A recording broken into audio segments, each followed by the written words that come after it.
Study IQ IAS, अब तैयारी हुई अफोर्डेबल। नमस्कार दोस्तों, स्टडी IQ देख रहे हैं आप और मैं हूं वरुण जौहरी। जय हिंद, जय भारत। दोस्तों, जहां सारी दुनिया खाने पीने और पहनने ओढ़ने की वस्तुओं का व्यापार करती है, वहां आज भी कुछ दीवाने हैं जो चिल्लाते फिरते हैं कि सरफरोशी की तमन्ना अब हमारे दिल में है, देखना है जोर कितना बाजुए कातिल में। दोस्तों, आज बात करने वाले हैं काकोरी ट्रेन एक्शन केस की, जिसे आप काकोरी कांड के नाम से जानते हैं। आज आपको पता चलेगा कि कैसे ये ट्रेन एक्शन, जिसमें अंग्रेज़ों की नींव को हिला के रख दिया था, जिसमें अंग्रेज़ों की नींद को उड़ा कर रख दिया था, कैसे इसे अंजाम दिया गया था। कैसे एक ट्रेन के सफ़र से ही इस काकोरी कांड का, इस ट्रेन डकैती का एक आइडिया सामने आया था, ये भी आपको पता चलेगा। साथ ही साथ पता चलेगा कि राम प्रसाद बिस्मिल जी को जब पूरा मौका था, जब वो जेल से भाग सकते थे पकड़े जाने के बाद, लेकिन फिर भी आखिर वो क्यों नहीं भागे। कैसे क्रांतिकारियों के जो साथी थे उन्होंने ही गद्दारी की उनके साथ में, किस तरह से वो गद्दारी की गई थी जब उन्हें पकड़वा दिया गया था। ये सारी चीज़ें आपको पता चलेंगी। और साथ में एक बहुत ही अहम बात पता चलने वाली है कि जब चारों क्रांतिकारियों को एक ही दिन पर फांसी दी जाने वाली थी, इसके बावजूद एक क्रांतिकारी को उनमें से क्यों 2 दिन पहले फांसी दे दी गई, तो ये भी आपको पता चलेगा। और एक सबसे महत्वपूर्ण चीज़ जो पता चलने वाली है वो है कि आखिरी सांस तक कैसे हमारे क्रांतिकारी ब्रिटिश हुकूमत को ललकारते थे, कैसे उन तक ये अपना संदेश पहुंचाते थे कि तुम्हें एक दिन जल्दी से जल्दी ये देश छोड़कर जाना ही होगा। और वो चीज़ बाद में सच भी साबित हुई। तो ये सब कुछ आपको पता चलेगा। हमारा उद्देश्य हमेशा से इस सीरीज़ का यही रहता है कि जब भी आप अफसर बने, जब भी आप IAS IPS अफसर बनते हैं, या फिर कहीं किसी बड़े पद पर जाते हैं, या फिर कुछ भी काम ज़िंदगी में करें, हमेशा आपको पता रहे कि देश में क्या क्या चीज़ें हुई हैं, देश में सिस्टम कैसे काम करता है। और हमेशा ये जो क्रांतिकारी हैं, इनका जो जुनून और जज्बा था, जो इन्हें एक तरह से गॉड गिफ्ट मिला था, पैट्रियटिज़म, देशभक्ति, वो आपके अंदर भी हमेशा जीवित रहे और देश के लिए जुनून आपके अंदर भी हमेशा से रहे। तो यही उद्देश्य है हमारा इस सीरीज़ का और आज के इस एपिसोड का। तो शुरुआत करते हैं आज के इस एपिसोड की। देखिए, ये जो साल 1914-1915 के आसपास की बात है, जब देश में अंग्रेज़ी हुकूमत के ख़िलाफ़ आज़ादी की लड़ाई जो थी वो बहुत ज़्यादा उग्र होती जा रही थी और ज़ोर पकड़ रही थी। इसी समय पर बताया जाता है कि राम प्रसाद बिस्मिल जी, जो कि औरैया में उस समय हाई स्कूल के स्टूडेंट हुआ करते थे, उन्हीं के स्कूल के स्कूल टीचर थे पंडित गेंदालाल दीक्षित जी, जो कि रिवॉल्यूशनरी एक ग्रुप चलाते थे। बिस्मिल जी इस ग्रुप को जाके ज्वाइन कर लेते। अब राम प्रसाद बिस्मिल ने औरैया में इस ग्रुप को ज्वाइन किया, लेकिन इसी बीच में क्या होता है कि गेंदालाल जो उनके स्कूल टीचर थे, उनकी रेवोल्यूशनरी एक्टिविटीज़ से अंग्रेज़ बहुत ज़्यादा परेशान हो जाते हैं और उन्हें जेल में बंद कर देते हैं। ग्वालियर जेल में ले जाकर उन्हें बंद कर दिया जाता है। इस बीच में इनकी उम्र जो थी बिस्मिल जी की, ये थी करीबन 19 साल। अब राम प्रसाद बिस्मिल 19 साल के थे, लेकिन जज्बा बहुत ज़्यादा था। 15 लोगों का एक ग्रुप बनाते हैं। ग्रुप बनाने के बाद एक डकैती करते हैं उस जेल के अंदर, अपने मार्गदर्शक को, अपने शिक्षक को छुड़ाने के लिए। और यहाँ पे वो जो डकैती की जाती है ग्वालियर की उस जेल में, जो पंडित गेंदालाल दीक्षित जी जो थे, इनको यहाँ पे छुड़ा लिया जाता है। लेकिन इस बीच में जो गांव वाले थे, आसपास के जो लोग थे, उन्होंने पत्थरबाजी चालू कर दी इन लोगों के ऊपर। इस बीच में राम प्रसाद बिस्मिल जो थे वो ज़ख्मी भी हो गए, लेकिन उन्होंने यहाँ पे चिल्लाते हुए गाँव वालों से कहा कि अगर ये पत्थरबाजी तुम लोगों ने बंद नहीं की तो हम यहाँ पर फायरिंग कर देंगे। अब ये अभी तक बात साफ़ नहीं है कि उनके पास उस समय रिवॉल्वर थी या नहीं, बंदूक उनके पास में थी या नहीं, लेकिन जैसे ही उन्होंने ये बात कही है, जो गांव वाले थे यहाँ से भाग खड़े होते हैं और इसी के साथ ये अपने इस मिशन को कंप्लीट कर लेते हैं। ये महज 19 साल की उम्र की उनकी बात है। इसके बाद आगे जो बाकी पढ़ाई होती है, प्रोएक्टिवली एक तरह से रिवॉल्यूशनरी एक्टिविटीज़ में भारत की स्वतंत्रता के लिए लड़ाई में लग चुके थे 19 साल की उम्र में। यहाँ से आगे बढ़ते हैं और बाकी एजुकेशन के लिए शाहजहाँपुर जाते हैं। शाहजहाँपुर में उनकी मुलाकात होती है अशफाक उल्लाह खान से, एक और स्वतंत्रता सेनानी। अशफाक उल्लाह खान के बारे में एक बार जानिए। उनकी प्राइमरी एजुकेशन घर से ही हुई थी, उनके खुद के घर से। इसके बाद उन्हें जब स्कूल में दाखिला कराया गया तो उनको एडमिट किया जाता है AB rich mission high school में शाहजहाँपुर के अंदर ही। अब यहाँ पे पढ़ रहे थे। यहाँ पे ये लोग सारे जो थे, ये सभी अब रिवॉल्यूशनरी एक्टिविटीज़ में लग चुके थे। साल बीतते गए और 1920 आता है, 1920 आता है। 1920 में क्या हुआ कि गांधी जी जो थे उन्होंने नॉन कोऑपरेशन मूवमेंट की शुरुआत कर दी।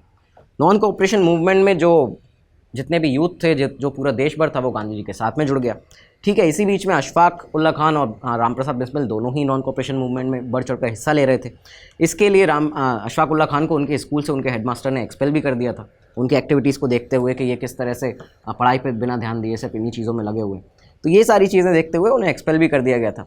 यूथ बहुत ही एक्टिवली गांधी जी के साथ इस समय पर जुड़ा हुआ था, ये बताया जाता है। लेकिन होता क्या है, 2 साल ही बीते थे, 1922 आता है। 1922 के अंदर फरवरी के महीने में ही गांधी जी ने सडनली ये नॉन कोऑपरेशन मूवमेंट जो था इसको वापस ले लिया। हुआ क्या था कि चौरी चौरा में, गोरखपुर के पास में, जो कुछ लोग थे उन्होंने नॉन वायलेंस का रास्ता छोड़ के अंग्रेज़ों के खिलाफ वो इतने उग्र हो गए थे, उन्होंने वायलेंस को अपना रास्ता चुना था।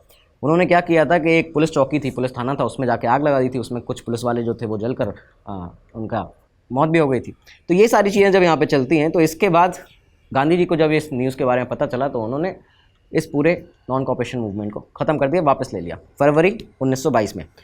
यूथ जो था वो बहुत ज़्यादा इससे नाराज़ हो गया था। जो युवा थे, रामप्रसाद बिस्मिल जैसे, अशफाक उल्लाह खान जैसे, सचिंद्रनाथ सान्याल जैसे, भगत सिंह जैसे, ये लोग काफ़ी ज़्यादा इससे नाराज़ हो चुके थे। और इसके बाद में आप लोगों ने को इस यूथ के अंदर देखिए ये था कि जब एक बार लड़ाई शुरू हो चुकी है तो अब उसको रोकना क्यों है, क्योंकि उद्देश्य तो हमारा यही है इन अंग्रेज़ों को यहाँ से बाहर निकालना। तो अब इस लड़ाई को रोका नहीं जाना है। तो क्या हुआ कि जब महात्मा गांधी ने विड्रॉ किया अपना ये नॉन कॉपरेशन मूवमेंट, इसके बाद ही रामप्रसाद बिस्मिल, सचिंद्रनाथ सान्याल, अशफाक उल्लाह खान, इन लोगों ने सभी ने मिलकर 1923 और 24 के बीच में ये HRA, हिंदुस्तान रिपब्लिकन एसोसिएशन जो कि एक रिवॉल्यूशनरी पार्टी थी, रिवॉल्यूशनरी ग्रुप था, इसका यहाँ पे गठन कर दिया जाता है। अब HRA यहाँ पे बन चुका था। HRA को लोगों का भी बहुत ज़्यादा सपोर्ट मिल रहा था शुरुआत से ही। आप ये देखिए, कामगारों की यहाँ पे कमी नहीं थी, लोग यहाँ पे काम करने के लिए बहुत सारे थे, लेकिन फंड्स की बहुत ज़्यादा दिक्कत थी।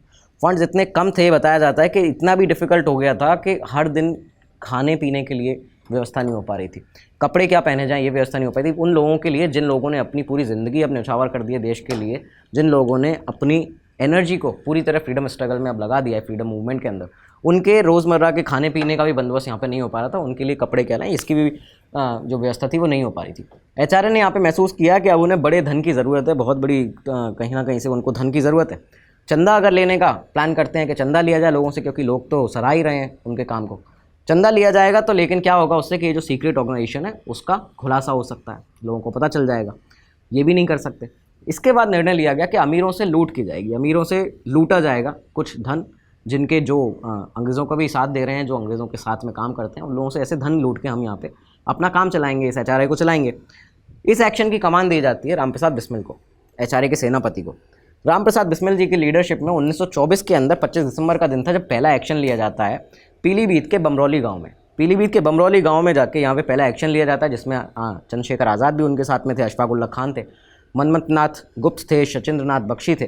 तो ये सभी लोग यहाँ पे पहला एक्शन करते हैं। इन क्रांतिकारियों को लगा था कि ये जो पहला एक्शन इनका पीलीभीत में होने वाला है, इससे जो अंग्रेज़ी हुकूमत है वो एक तरह से दहल जाएगी, देश में सनसनी फैल जाएगी, HRA का जो एक आइडियोलॉजी है, जो उनका ऑब्जेक्टिव है, वो पूरे देश में फैलेगा। लेकिन ऐसा कुछ हुआ नहीं। क्यों? क्योंकि अंग्रेज़ी सरकार ने इस पूरे एक्शन को, पीलीभीत एक्शन को, एक तरह से आतंकित करने वाली गतिविधि की तरह ही तवज्जो दी थी, उससे ज़्यादा इन्होंने इसको कुछ माना नहीं था।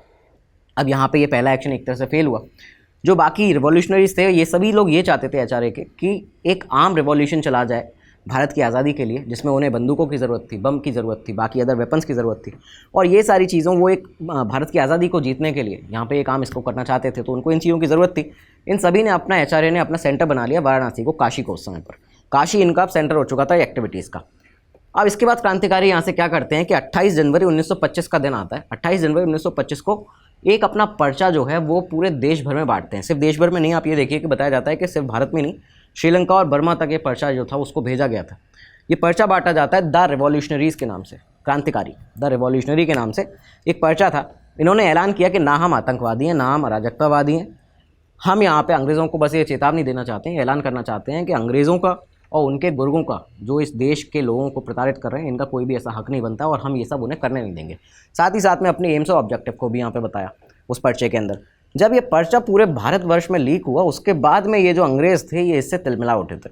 अंग्रेज़ एक तरह से बेचैन उठे थे। और इसी के साथ में अगला जो एक्शन था क्रांतिकारियों ने क्या किया, 9 मार्च 1925 को पीलीभीत जिले के बिजपुरी गाँव में, उसके बाद में 24 मई को प्रतापगढ़ जिले के द्वारकापुरी गाँव में, यहाँ पर फिर से एक्शन लिया जाता है। यहाँ से एक तरह से पैसे को निकाला जाता है, लिया जाता है। ये सारी चीज़ें जब होती हैं तब सनसनी पूरे देश भर में फैल चुकी थी। जो क्रांतिकारी चाहते थे कि उनके उद्देश्यों पर बात हो, उनके उद्देश्यों पर चर्चा होने लगी थी। लेकिन अभी भी एक जो बड़ी समस्या बना हुआ था कि धन जितना चाहिए था भारत की आज़ादी में एक आम रिवॉल्यूशन के लिए, उतना धन यहाँ पे नहीं मिल पा रहा था।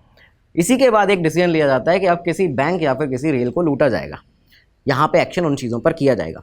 ये सारी चीज़ें आ जाती हैं सामने, क्योंकि एक तरह से नाम भी इन लोगों का ख़राब हो रहा था। ये लोग एक अच्छे कॉज के लिए, अच्छी काम के लिए यहाँ पे उतरे थे, जंग में अपना जीवन पूरा बलिदान करने के लिए उतारू थे, एक तरह से लगा दिया था उन्होंने, लेकिन फिर भी उनका नाम खराब यहाँ पे हो रहा था।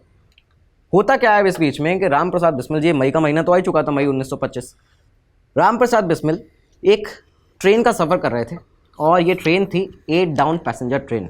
8 डाउन पैसेंजर ट्रेन जो कि शाहजहाँपुर से लखनऊ के लिए रवाना होती थी।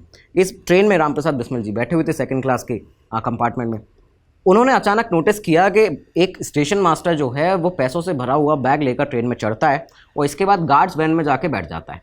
अब गार्ड्स वैन जो थी वहाँ पे आम लोगों का तो एंट्री थी नहीं, तो रामप्रसाद बिस्मिल ने क्या किया कि उन्होंने क्लोजली देखने के लिए कि नज़दीक से देखा जाए कि आखिर चल क्या रहा है, उन्होंने उस गार्ड वैन के पास की सीट को ऑक्यूपाई कर लिया, वहाँ पे जाके बैठ जाते हैं। और जब उन्होंने देखा तो उन्होंने ये देखा कि हर एक स्टेशन जैसे जैसे एक एक स्टेशन आता है तो एक स्टेशन मास्टर आता है, एक मनी बैग होता है उसके पास, पैसों से भरा हुआ बैग होता है और गार्ड वैन के अंदर वो पहुँच जाता है। उसके बाद में ये लोग क्या कर रहे हैं, उस गार्ड वैन के अंदर एक बड़ा सा एक लोहे का बक्सा रखा हुआ है, उस लोहे के बक्से के अंदर, उस आयरन ट्रंक के अंदर ये सारा उस पैसा, वो जो पैसा है उसको डाल रहे हैं। ये सारी चीज़ें उन्होंने देखी। जैसे ही ट्रेन लखनऊ पहुंची, लखनऊ पहुंचते ही उन्होंने ये ऑब्जर्व किया कि ना ही कोई सिक्योरिटी अरेंजमेंट है यहाँ पे ज़्यादा, ना ही ऐसा लखनऊ स्टेशन पर है, ना ही उस गार्ड वैन के अंदर है। इसके बाद वो सीधा पहुंच जाते हैं उस जगह जहाँ पे ये जो पूरा ट्रेन के जो लिस्टिंग होती है वो लगी होती है। वहाँ पे जाके देखते हैं ट्रेन का नंबर, इसका ये ट्रेन किस किस दिन पे कहाँ से चलने वाली है, किस समय पर चलने वाली है और ये ट्रेन का नंबर क्या है। ये सारी चीज़ें जब देख ली उन्होंने, तब वो वापस आके एक रणनीति बनाने लगते हैं। जो उन्होंने ओवरऑल अनुमान लगाया था वो ये लगाया था कि ये ट्रेन जो जिसमें वो जो बक्सा रखा है लोहे का, जिसमें ये लोग पैसा डाल रहे हैं, करीबन उस समय भी 10,000 रुपये उस बक्से में रखे हुए थे, ऐसा उनका अनुमान था। और ये जो गोल्डन अपॉर्चुनिटी थी इसको ये लोग छोड़ना नहीं चाहते थे। रामप्रसाद बिस्मिल जी ने इसी के बाद यहाँ से काकोरी ट्रेन डकैती का आइडिया, यहाँ से उनका प्लान बनाना शुरू कर दिया था। दोस्तों आगे बढ़ने से पहले सिर्फ एक ज़रूरी अनाउंसमेंट, स्टोरी टेलिंग और रिसर्च का, कम्युनिकेशन का एक बहुत ही अच्छा course the art of story telling के नाम से स्टडी IQ आप लोगों के लिए लेकर आया है। यहाँ पे आप रिसर्च करना सीखते हैं, कम्युनिकेशन सीखते हैं, साथ ही साथ में स्टोरी टेलिंग कैसे करना है ये भी सीखते हैं। तो ये जो कोर्स आपके लिए अवेलेबल है, डिस्क्रिप्शन में जाके आप सारे डिटेल्स देख सकते हैं और VJ लाइव कोड लगाने से आपको यहाँ बहुत बड़ा डिस्काउंट मिलता है और साथ ही साथ आप यहाँ पर अपने करियर को एक बड़ा बूस्ट भी देते हैं। इसी के साथ आप ये भी जान लीजिए कि UPSC CSC के कई सारे बैचेस स्टडी IQ के आप लोगों के लिए अवेलेबल हैं। Best design, best structure courses हैं। किसी भी बैच पर अगर आप जाके VJ लाइव कोड लगाते हैं तो सबसे बड़ा डिस्काउंट आपको यहाँ मिलता है, अपनी तैयारी को मजबूत बनाते हैं और हमारी आपको बहुत सी शुभकामनाएं मिलती हैं। तो जाइए अपना कोड लगाइए, अपनी तैयारी को मजबूत बनाइए। धन्यवाद। तो आगे बढ़ते हैं अपने एपिसोड में। ये जो समय था ये 1925 में अगस्त और जुलाई और अगस्त के बीच का समय था, जिस समय पर रामप्रसाद बिस्मिल जी ने अपने बाकी साथी क्रांतिकारियों को बुलाया, अलग अलग जगह से, आगरा से, लखनऊ से, काशी से, कानपुर से, और यहाँ से ये लोग एक जगह इकट्ठा होते हैं और तब उस मीटिंग में रामप्रसाद बिस्मिल उस आइडिया को डिस्क्लोज करते हैं जो उन्हें ये आइडिया आया था ट्रेन डकैती का। इन्होंने यहाँ से बताया कि हम क्या करेंगे, गवर्नमेंट का ये जो ब्रिटिश हुकूमत है इसको एक बड़ा तमाचा मारने के लिए हम यहाँ पे क्या कर सकते हैं, एक ट्रेन है, इस तरह से हम उसको यहाँ पे लूटेंगे, उसमें गवर्नमेंट ट्रेजरी बॉक्स है, वहाँ पे उसको हम लूट के जो लूटेंगे तो उसके बाद हम अपना कई सारा जो पैसा है जो हमें आर्म स्ट्रगल के लिए चाहिए भारत की आज़ादी के लिए, उसको यहाँ से जमा कर सकते हैं, उससे हम हथियार खरीद सकते हैं। तो ये सारी चीज़ें सामने आती हैं और उन्होंने साथ में ये भी कहा कि इसके साथ एक और चीज़ होगी कि अभी हम जिन लोगों को लूट रहे हैं वो उनमें से कई लोग भारतीय भी होते हैं, तो ये चीज़ हमारे ऊपर से ये जो दाग है वो साफ़ हो जाएगा कि हम अराजकतावादी हैं या कुछ लोग कह रहे हैं हम आतंकवादी हैं, तो ये चीज़ यहाँ से साफ़ हो जाएगी। इसलिए सीधे ब्रिटिश हुकूमत को टारगेट किया जाएगा, उनका गवर्नमेंट ट्रेजरी बॉक्स लूटा जाएगा और ये फिर फाइनल हो जाता है तारीख के साथ में कि 9 अगस्त 1925 वो तारीख होगी जब 8 डाउन पैसेंजर ट्रेन, ये जो ट्रेन है ये सहारनपुर से जब लखनऊ के लिए बढ़ेगी, जिसमें गवर्नमेंट का ट्रेजरी बॉक्स रखा है, इसे हम काकोरी में लूट लेंगे। ये चीज़ सामने होती है साफ। अगस्त का महीना आ जाता है, अगस्त 1925। जितने भी क्रांतिकारी थे ये सारे के सारे लखनऊ में जमा होते हैं, लखनऊ में एक साथ मिलते हैं, असेंबल होते हैं। रैकी की इन्होंने उस जगह की, क्योंकि लखनऊ से काकोरी जो है वो ज़्यादा दूरी पे नहीं है, तो वहाँ पे पूरे उस एरिया की रैकी की। छेदीलाल धर्मशाला जो कि लखनऊ के सबसे बिजी एरिया अमीनाबाद में, वहाँ पे ये लोग उस समय रुके हुए थे, छेदीलाल धर्मशाला में जाकर रुकते हैं। 4 जर्मन माउजर्स का भी इन्होंने इंतज़ाम कर लिया था और इसके साथ ही अब ये दिन आ जाता है 9 अगस्त का, 9 अगस्त 1925 दिन आता है। 8 डाउन पैसेंजर ट्रेन है ये यहाँ से शाहजहाँपुर से लखनऊ के लिए रवाना होती है। साथ ही साथ में जब ये ट्रेन चल के, जिस ट्रेन के अंदर बताते हैं गवर्नमेंट का ट्रेजरी बॉक्स जो था वो गार्ड्स वैन में रखा हुआ था, HRA के ये जो क्रांतिकारी थे जो इस पूरे डकैती को अंजाम देने वाले थे, ये लोग सेकंड क्लास कंपार्टमेंट में बैठे हुए थे, तो ये सभी लोग यहाँ पे इस ट्रेन में मौजूद थे और ये ट्रेन अब यहाँ से निकल चलती है। शाहजहाँपुर से निकल के जब लखनऊ पहुँचने वाली थी तो उसके कुछ ही देर पहले एक छोटा सा स्टेशन आता है काकोरी नाम से। काकोरी में जब ये ट्रेन सडनली पहुँची तो अचानक से किसी ने इसकी ट्रेन की जो चेन थी उसको खींच दिया। ट्रेन की चेन खींची जाती है, एक इमरजेंसी चेन, और यहाँ पे ये जो चेन खींची थी वो थे राजेंद्र लाहिड़ी ने ये ट्रेन की चेन खींची। सडनली जैसी ट्रेन रुकती है, Ashfaq Ullah Khan, Rajendra Lahiri second class compartment में से निकलकर, सचिन नाथ बख्शी भी उनके साथ में थे, ये लोग सेकंड क्लास कंपार्टमेंट में से निकलकर नीचे उतरते हैं। गार्ड जो थे, जो गार्ड्स वैन के जो गार्ड थे, जिसमें जो गवर्नमेंट का ट्रेजरी बॉक्स जो था वो रखा हुआ था, वो लोग भी नीचे उतरते हैं देखने के लिए कि कहाँ पे किसने इस चेन को खींचा है। इसी बीच में जो बाकी और क्रांतिकारी काकोरी पे मौजूद थे, उन्होंने उस गार्ड को पकड़ लिया। वहाँ से उसको पकड़ा जाता है। एक एक जो क्रांतिकारी थे वो अलग अलग जगह पर मौजूद थे। एक दूसरे छोर पे था ट्रेन के, एक अगले छोर पे था ट्रेन के। तो ये सभी यहाँ पे इस तरह से मौजूद थे। यहाँ पे साथ में जो ड्राइवर था ट्रेन का, उसको भी इंजन से नीचे उतार लिया जाता है। वहाँ पे ट्रेन पूरी तरह से, अब कोई चलाने वाला भी आगे ट्रेन को बढ़ाने वाला नहीं था। और साथ में ये रिवॉल्यूशनरीज जो हमारे थे, क्रांतिकारी हमारे थे, ये एक साथ चिल्लाते हैं, ये कहते हैं ट्रेवलर्स को, जो बाकी यात्रीगण थे उनसे कहते हैं कि आप लोगों को घबराने की कोई ज़रूरत नहीं है, हम लोग क्रांतिकारी हैं जो कि हमारे ही इस देश की आज़ादी के लिए ये काम कर रहे हैं। आपको घबराने की कोई ज़रूरत नहीं है। आपकी ज़िंदगी, आपका पैसा और आपकी इज्जत सभी सेफ़ है। Your life, your money and your honour is safe, so don't worry at all. ये यहाँ पे इनको बताते हैं सारे यात्रियों को, और कहते हैं साथ ही साथ में कि कोई भी बस यहाँ पे इस बीच में ट्रेन से नहीं उतरना चाहिए, कोई भी ट्रेन से ना उतरे। इसके साथ जब ये पूरी तरह से कंट्रोल में थी इनकी सिचुएशन, 4 हमारे क्रांतिकारी, जिसमें अशफाक उल्लाह खान थे, राम प्रसाद बिस्मिल थे और बाकी और 2 लोग थे, ये साथ में उस ट्रेन के गार्ड्स वैन के अंदर चढ़ जाते हैं। वहाँ पे जाते हैं और वहाँ पे जाके वो जो मेटल, ये जो पूरा बॉक्स रखा हुआ था, एक तरह से कहा जाता है मेटल बॉक्स था, पूरा आयरन बॉक्स था, जिसमें ट्रेजरी बॉक्स था गवर्नमेंट का, उसको हथौड़े से तोड़ना चालू करते हैं। कुछ ही मिनट के अंदर इन्होंने उसको, बॉक्स को यहाँ से तोड़ा, और जितना कैश था, बताते हैं टोटल जो अमाउंट था ओवरऑल 4,601 रुपये अमाउंट था। 4,601 रुपये, 15 आना और 6 पाई, ये पूरा अमाउंट था। इसको लेके यहाँ से निकल जाते हैं और इस तरह से काकोरी ट्रेन एक्शन को अंजाम दिया गया था। ये वो ट्रेन एक्शन था, वो इंसिडेंट हुआ था जिससे हमारे जो रिवॉल्यूशनरी मूवमेंट है उसमें एक बड़ा बूस्ट तो मिला ही था, साथ ही साथ में जो ब्रिटिश एम्पायर था उसकी जो प्रेस्टीज थी, उसकी जो गरिमा थी, उसको एक बहुत बड़ा तमाचा यहाँ पे हमारे क्रांतिकारियों ने मारा था।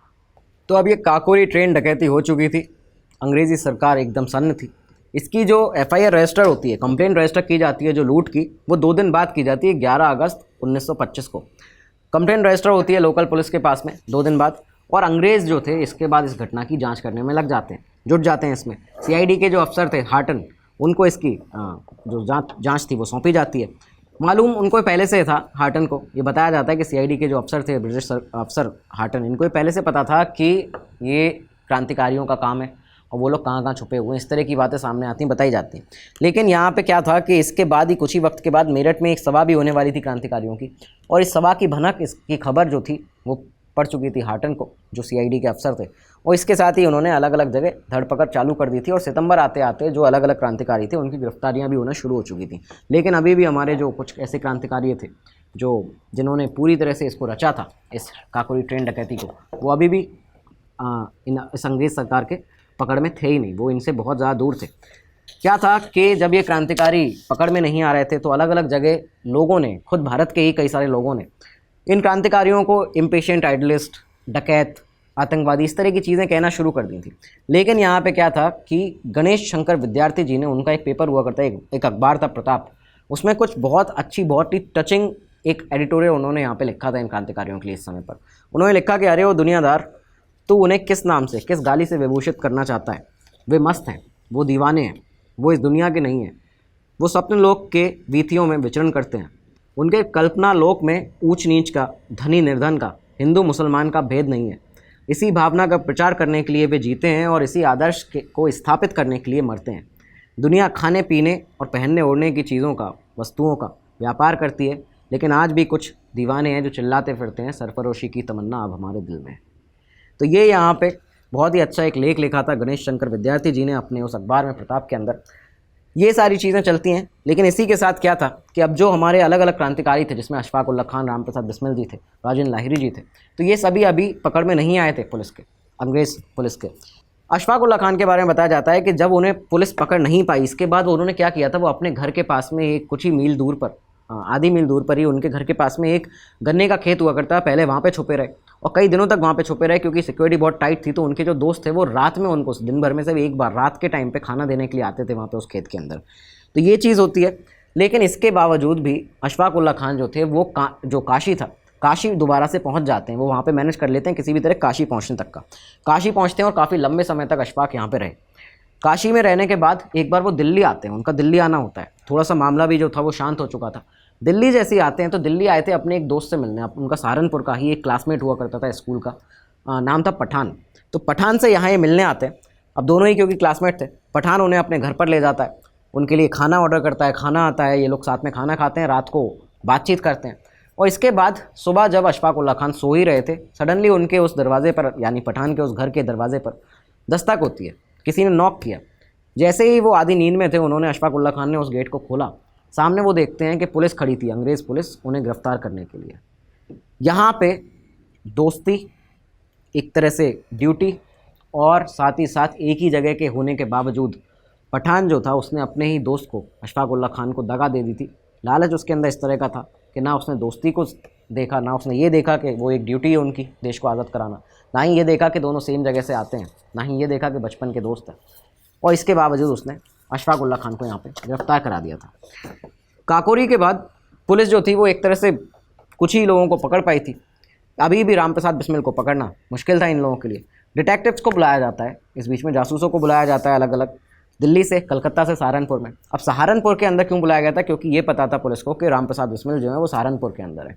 बिस्मिल को कई बार लोगों ने, उनके जो आसपास के करीबी लोग थे, उन्होंने कहा कि आपको ये जगह छोड़ देनी चाहिए, लेकिन उनको ये, वो कॉन्फिडेंट थे एक तरह से, पूरी तरह से वो स्पष्ट थे एक विचार पर कि मेरा कोई भी साथी मुझे कभी दगा नहीं देगा। उनका ये हमेशा से कहना था कि कभी भी इनमें से कोई मुझे दगा नहीं देगा, इन्फॉर्मेशन मेरी कोई पुलिस तक नहीं पहुंचाएगा। लेकिन वो इस बात में गलत साबित हुए। हुआ क्या कि उन्हीं के 2 एसोसिएट्स ने, उन्हीं के 2 साथियों ने उनकी जो खबर थी प्रूफ के साथ में पुलिस तक पहुंचाई, और इसी के साथ रामप्रसाद बिस्मिल जी को गिरफ्तार कर लिया जाता है। तो ये किस तरह से आप देखिए कि दगा दी गई थी रामप्रसाद बिस्मिल को, अशफाक उल्ला खान को। और बिस्मिल जी ने खुद अपने वर्ड्स में ये कहा था, उनके शब्दों में ये कहा था कि मैंने जैसे अपने गले का हार समझा था, असल में वो सांप निकला। तो ये सारी चीज़ें यहाँ पे सामने आती हैं। बिस्मिल को जब पकड़ कर ले जाया जा रहा था, तो उस समय जो कोतवाल थे वो थे टीकाराम उनका नाम था। कोतवाल जो थे वो बिना हथकड़ी के रामप्रसाद बिस्मिल को पकड़ कर ले गए, पुलिस थाने में बैठाया। अब वहाँ पे क्या होता है कि एक चेयर उनको ऑफ़र की जाती है, बिस्मिल जी को बैठने के लिए उनको बैठाया जाता है। टीकाराम खुद और बाकी सारे पुलिस वाले इधर उधर कहीं चले गए, अलग अलग बातों में लगे हुए थे कि अब इन्हें कैसे यहाँ से आगे की कार्रवाई होगी, कैसे कहाँ ले जाया जाएगा। इस बीच में रामप्रसाद बिस्मिल बताते हैं कि पूरा मौका था उनके पास भागने का। वो यहाँ से किसी भी क्षण भाग सकते थे, और उसके बाद ये भी होता कि ये लोग इन्हें पकड़ भी नहीं पाते, लेकिन इसके बावजूद वो यहाँ से भागे नहीं। काकोरी के शहीद, एक जो बुक उन्होंने खुद लिखी है रामप्रसाद बिस्मिल ने, वो उसमें खुद बताते हैं इस इंसिडेंट के बारे में कि ये पूरा मेरे पास मौका था जब मैं आसानी से भाग सकता था, लेकिन आखिर इसके पहले जब मैं भागता, इसके पहले मेरे दिमाग में एक ख्याल आया कि ये जो टीकाराम है, ये जो कोतवाल है, इसका क्या होगा, जिसको मेरी रिस्पॉन्सिबिलिटी दी गई है, जिसको मुझे सुरक्षित यहाँ पे रखने के लिए बोला गया है, अंग्रेज़ इसके साथ क्या करेंगे, उसकी वाइफ के साथ, उसके बच्चों के साथ क्या होगा, उसकी जॉब चली जाएगी मेरे इस एक्ट की वजह से, तो आखिर मैं ऐसा क्यों करूँ। ये उनके दिमाग में आया था। दूसरा एक और ख्याल उनके दिमाग में आया था कि पूरी दुनिया मेरे बारे में क्या छवि बनाएगी कि ये कायर था जिसको पकड़ा भी गया, उसके बाद भी ये भाग गया। उन्होंने कहा कि मैं एक आर्मी बनाना चाहता हूँ बहादुरों की, कायरों की नहीं। इसी की वजह से वो यहाँ से भागे नहीं थे। अब जब बाकी फॉर्मेलिटीज़ कंप्लीट होती हैं जेल के अंदर, तो उनको जेल भेज दिया जाता है। तो जो एसपी था वहाँ का, एसपी आता है बिस्मिल जी से मिलने, उनको एक तरह से आश्वासन देता है कि आप बस हमें नाम बता दीजिए सारे रिवॉल्यूशनरीज़ के जो इसमें शामिल थे, उसके बदले हम क्या करेंगे। उसने एक बड़ा ऑफ़र दिया था, उसने कहा कि आपको इंग्लैंड भेज दिया जाएगा और साथ ही साथ 15,000 रुपये दिए जाएंगे। उस समय पर 15,000 रुपये, आप ये देखिए कि इन्होंने जो डकैती डाली थी उसमें 4,601 रुपये सिर्फ मिले थे पूरे उस गवर्नमेंट ट्रेजरी बॉक्स में। तो उस समय पर इन्हें अकेले को ये दिया जाने का आश्वासन दिया ब्रिटिश सरकार ने कि आपको 15,000 रुपये दिए जाएंगे, आपको इंग्लैंड भेज दिया जाएगा। लेकिन रामप्रसाद बिस्मिल ने जब इस बात से इनकार कर दिया तो उन्हें कहा गया कि आपको फिर फांसी दे दी जाएगी अगर नहीं मानेंगे तो। लेकिन इसके बावजूद उन्होंने कहा कि जो होना है वो होना है हमारे साथ में, लेकिन हम इन चीज़ों पे नहीं आएंगे, हम अपने साथियों के साथ गद्दारी नहीं करेंगे। उनके साथी ने खुद उनके साथ में गद्दारी की थी, लेकिन उन्होंने इस बात से साफ इनकार कर दिया और वो अपने आदर्शों पर अड़े रहे। इसके बाद क्या होता है कि काकोरी ट्रेन डकैती केस ये जो पूरा बना था, इसमें जितने क्रांतिकारी थे, इन सभी क्रांतिकारियों को 4 जनवरी 1926 को स्पेशल कोर्ट लखनऊ में लाया जाता है। रिंग थिएटर में उस समय पे स्पेशल कोर्ट लखनऊ हुआ करती थी, तो रिंग थिएटर में यहाँ पे लखनऊ के अंदर लाया जाता है, उनको पेश कर दिया जाता है। 6 अप्रैल 1927 को सुनवाई जो फाइनल हुई जिस दिन, तो जो सुनवाई कर रहे जो जज थे, हैमिल्टन जिनका नाम था, उन्होंने कहा कि ये जो सभी क्रांतिकारी हैं ये सब नौजवान हैं, नौजवान देशभक्त हैं। भले ही इन्होंने अपने फ़ायदे के लिए कुछ भी ना किया हो, लेकिन अगर ये जवान जो हैं, जितने भी ये लड़के हैं, अगर ये कहें कि अपने किए पर इन्हें पछतावा है, तो मैं इनकी सज़ा में कुछ रियायत दे सकता हूँ। क्योंकि हैमिल्टन के ऊपर भी ब्रिटिश हुकूमत की तरफ से बहुत बड़ा प्रेशर था, लगातार उन्हें ये कहा जा रहा था कि इन सभी को फांसी दी जाए। लेकिन फिर भी हैमिल्टन ने यहाँ पे ये साफ चीज़ कही थी, और ये बाद में भगत सिंह ने भी अपनी किताब में लिखा हुआ है आगे। लेकिन इसके बावजूद क्या होता है कि अंग्रेज़ी हुकूमत का जो दबाव था वो बना रहता है, और राम प्रसाद बिस्मिल, राजेंद्र लाहिरी, रोशन सिंह और अशफाक उल्लाह खान, इन सभी को डेथ सेंटेंस सुना दिया जाता है। इन सभी को फांसी की सज़ा सुना दी जाती है, और साथ ही साथ जो और 10 साथ में लोग थे जो क्रांतिकारी थे हमारे, उनको 12-12 साल ईच, हर किसी को 12-12 साल की सज़ा यहाँ पे जज ने डिक्लेयर की। राम प्रसाद बिस्मिल को इसमें मेन ऑर्गेनाइज़र पूरे मूवमेंट का बता दिया था। अब 8 महीने बाद, यहाँ से करीबन 8 महीने के बाद में एक ही दिन पर 19 दिसंबर 1927 का वो दिन था, 19 दिसंबर 1927, जब एक ही दिन पर राम प्रसाद बिस्मिल को फांसी दी जाती है गोरखपुर के अंदर, रोशन सिंह को फांसी दी जाती है इलाहाबाद के अंदर, और अशफाक उल्लाह खान जी को फैज़ाबाद में। इन तीनों को यहाँ पे फांसी दे दी गई। लेकिन राजेंद्र लाहिरी जी का क्या, चारों को एक ही दिन पे फांसी हुई थी। लेकिन अंग्रेज़ों ने क्या किया कि राजेंद्र लाहिरी जी को फांसी दी जाती है 2 दिन पहले ही, उनको 2 दिन पहले ही फांसी दे दी गई थी यहाँ से, 17 दिसंबर को गोंडा के अंदर। ऐसा क्यों किया गया था? क्योंकि अंग्रेज़ों को डर था कि राजेंद्र लाहिरी जी को उनके जो साथी जो क्रांतिकारी हैं वो छुड़ा के ले जाएंगे यहाँ से गोंडा से। और ये सिर्फ डर, ये ऐसा हवाओं में कोई रूमर्स नहीं थे, ये असल में ऐसा हुआ था। किस तरह से होने वाला था कि रिवॉल्यूशनरीज एक्चुअली में आ गए थे लाहिरी जी को छुड़ाने के लिए जेल से गोंडा के अंदर। चंद्रशेखर आज़ाद और मनमथ नाथ गुप्त, ये दोनों ही गोंडा पहुंच चुके थे, और एक मीटिंग जो थी वो लाल बिहारी टंडन जी के रेसिडेंस पर, उनके घर पर मीटिंग भी कर ली गई थी। लेकिन इसके बावजूद क्या हुआ, एक और गद्दार कोई सामने आता है, एक गद्दार और हुआ जिसने पूरी की पूरी जो मीटिंग थी, जो छुड़ाने का एक पूरा इंतज़ाम किया गया था, प्लान किया गया था, इसको फिर से ब्रिटिश हुकूमत को बता दिया, ब्रिटिश सरकार को बता दिया। और इसी के साथ में उनको जब पता चल चुका था कि 19 तारीख को अगर फांसी दी गई तो ये लोग इनको छुड़ा लेंगे गोंडा में, उसके लिए 17 तारीख को 2 दिन पहले ही राजेंद्र लाहिरी जी को ब्रिटिश सरकार ने यहाँ पे फांसी दे दी थी। इस दिन की बात एक बार सुनिए, एक किस्सा सुनिए राजेंद्र लाहिरी जी का। 16 दिसंबर की रात को, जो एक तरह से उनकी आखिरी रात थी, 16 दिसंबर की रात को 1927 में राजेंद्र लाहिरी जी गोंडा की जेल में थे, भगवत गीता पढ़ रहे थे। सडनली जेलर को आता हुआ देखते हैं आधी रात में। जब उन्होंने जेलर को आता हुआ देखा तो उन्होंने कहा, जेलर साहब इतनी रात को कैसे? तो उन्होंने कहा कि बहुत ही सैडली जेलर ने उनसे कहा कि आपको कल फांसी दी जा रही है। तो उन्होंने कहा राजेंद्र लाहिरी ने कि कल 17 दिसंबर है, मेरी फांसी की तारीख जो सुनिश्चित हुई है वो है 19 दिसंबर, तो आप मुझे 2 दिन पहले क्यों फांसी दे रहे हैं? क्या ऐसा है कि अंग्रेज़ सरकार मेरे से डर चुकी है? तो हंसते हुए उन्होंने ये बात कही थी कि अंग्रेज़ सरकार मुझसे इतना ज़्यादा डरती है। इस पर जेलर कुछ कहा नहीं, जेलर शांत रहा। राजेंद्र लाहिरी जी ने उनसे कहा कि आप चिंता मत करिए, मैं कहीं नहीं भागने वाला, मैं कल आपके पास यहीं पे मौजूद मिलूँगा, आपके पास आ जाऊँगा। इसके साथ ही अब अगला दिन आता है, फांसी का दिन था। मजिस्ट्रेट वहाँ पे शामिल थे। राजेंद्र लाहिरी जी तैयार हो रहे थे, तैयार होते हैं, नहाते हैं, इसके बाद भगवत गीता का पाठ करते हैं, और उसके बाद जो जहाँ फांसी दी जानी थी उस जगह पर पहुँच जाते हैं। उन्होंने जब ये जेलर जो थे वहाँ पे मौजूद, मजिस्ट्रेट मौजूद थे, उनसे एक अपील की, उनसे कहा कि आप मुझे थोड़ा और समय दे सकते हैं? तो उन्होंने कहा जी बेशक, आप समय ले लीजिए। राजेंद्र लाहिरी जी ने क्या किया, अपना कमीज़ उतारी, उसके बाद अपनी कसरत करने लगे। कसरत की, कसरत करने के बाद फिर से कपड़े पहने और कहते हैं चलिए अब मैं तैयार हूँ। तो मजिस्ट्रेट जो मौजूद था वो चौंक गया था। उसने कहा कि आखिर आपने ऐसा क्यों कहा, क्यों किया? राजेंद्र लाहिरी जी से पूछता है कि आपने भगवत गीता पढ़ी, नहाया, नए कपड़े पहने, ठीक है, बिल्कुल सही बात है, मुझे समझ में आता है, लेकिन आपने अचानक ये आपको फांसी लगने वाली है, इसके पहले आपने कसरत क्यों की?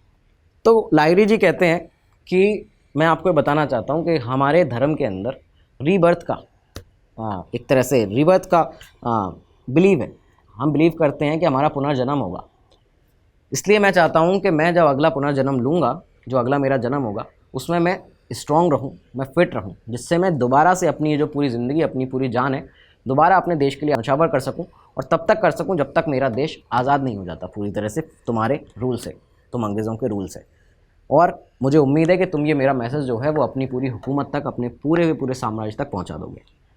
इसके बाद उन्होंने वंदे मातरम कहा, ज़ोर से नारा लगाया, भारत माता की जय कहा, और long live Hindustan Republican Association, Vande Mataram, ये उनके आखिरी शब्द थे। और राजेंद्र लाहिरी जी को फांसी दे दी जाती है। अशफाक उल्लाह खान की फांसी से पहले ही वो अपने बाल सही कर रहे थे। एक दिन पहले उनके साथी ने पूछा कि अगले दिन फांसी होने वाली? कहते हैं नहीं, अगले दिन मेरी शादी होने वाली है। कहते हैं कि नहीं, कल फांसी नहीं, कल मेरी शादी है। फांसी पे जाने से पहले उन्होंने अपना एक शायरी कही थी। उन्होंने कहा कि तंग आकर हम उनके जुल्म से, बेदाद से, चल दिए सुए अदम जिंदाने फैज़ाबाद से। फैज़ाबाद के जेल में ही अशफाक उल्लाह खान को फांसी हुई थी। तो ये इस तरह के दीवाने थे आज़ादी के ये लोग, जो आप अगर यहाँ पे देखें तो अशफाक उल्लाह खान जो खड़े हुए थे जब वहाँ पे उस हैंगिंग प्लेटफॉर्म के ऊपर, जब उन्हें फांसी जस्ट देनी वाली थे वो लोग, उस समय पे उन्होंने कहा कि शहीदों की मज़ारों पर हर बरस लगेंगे मेले, वतन पर मर मिटने वालों का बस यही बाकी निशा होगा, बहुत ही जल्द टूटेगी गुलामी की ये जंजीरें, किसी दिन देखना आज़ाद ये हिंदुस्तान होगा। तो ये सारी चीज़ें होती हैं। इसके बाद अशफाक उल्लाह खान जी को भी फांसी दे दी जाती है। राम प्रसाद बिस्मिल 19 तारीख की ये जो शाम थी जब उन्हें फांसी दी गई है, शाम के वक्त में, तो वो बड़े ज़ोर से वंदे मातरम का, भारत माता की जय का नारा लगाते हैं और उसके बाद फांसी के उस तख्त पर पहुंचते ही एक शेर पढ़ते हैं जो आप सभी ने कई बार सुना होगा। उन्होंने कहा, अब ना अहले बलवले हैं ना अरमानों की भीड़, एक मिट जाने की हसरत बस दिले बिस्मिल में है। तो ये उनका शेर था। ये इसके बाद उन्हें भी फांसी दी जाती है। ये जो दिन था 19 दिसंबर 1927, इस पे भारत के 3 ऐसे बड़े क्रांतिकारी वीर जिन्होंने अपने प्राणों का बलिदान दिया देश के लिए, और एक और क्रांतिकारी वीर जिनको ब्रिटिश हुकूमत ने डर की वजह से, हमेशा डर की वजह से अपने डिसीजंस को चेंज करना ब्रिटिश सरकार की एक तरह से आदत बन चुका था। 2 दिन पहले राजन लाहिरी जी को भी फांसी दे चुके थे लोग। तो ये क्रांतिकारी, इनको हमारा सलाम है। हमें हमेशा इनके जुनून जज्बे को याद रखना चाहिए। काकोरी कांड के बारे में आज ये पूरा एपिसोड था। काकोरी कांड के बारे में आपको बता दें कि 1927 में एक कीर्ति पत्रिका होती थी, पंजाब से इसको निकाला जा पब्लिश किया जाता था। कीर्ति पत्रिका में काकोरी कांड के बारे में करीबन 1.5-2 सालों तक लगातार लिखा गया। 1.5-2 सालों तक लगातार लिखा गया और ऐसा बताया जाता है कि भगत सिंह जब जब उन्हें समय मिलता था वो इन क्रांतिकारियों की वीर गाथाएँ, कई इनमें से आज जो हमने आपको एपिसोड सुनाया उसमें कई सारी चीज़ें उस कीर्ति पत्रिका में भगत सिंह के नोट्स में से भी ली गई हैं। उन नोट्स में भगत सिंह कई बार जितनी चीज़ें उन्हें पता चलती जाती थी वो उसको लिखते जाते थे, पब्लिश करते जाते थे, जिससे कि ये पूरे देश भर में फैले और जो युवा है उसके अंदर भी ये जो जोश है क्रांति का ये जगह। तो ये सारी जानकारी थी वो उस पत्रिका में लिखते थे। उसमें से भी कई सारी डिटेल आज आपको जो हमने सुनाई है यहाँ पे उसमें से भी ली गई हैं। ये एपिसोड था दोस्तों काकोरी कांड के ऊपर, काकोरी ट्रेन एक्शन केस के ऊपर, डकैती के ऊपर। और कैसा लगा आपको ये केस ज़रूर बताइएगा। डिस्क्रिप्शन में आपके जो लिंक है उन पर क्लिक ज़रूर कीजिएगा, जो आपकी यूपीएससी सीएससी के लिंक है, स्टोरी टेलिंग के कोर्स का लिंक है। इस वीडियो के बारे में आपको राय बहुत महत्वपूर्ण है। हमेशा अपने अंदर एक जज्बा, जुनून, किसी भी काम में आप हो हमेशा जगा के रखिए देश के लिए, क्योंकि देश से बढ़कर कुछ भी नहीं है। इस बात को हमेशा याद रखना है। और जब भी आप सिस्टम में काम भी करें तो ऐसे करें कि हमेशा ईमानदारी रहे और देश के लिए एक प्यार रहे। Vande Mataram. Study IQ IAS, अब तैयारी हुई अफोर्डेबल।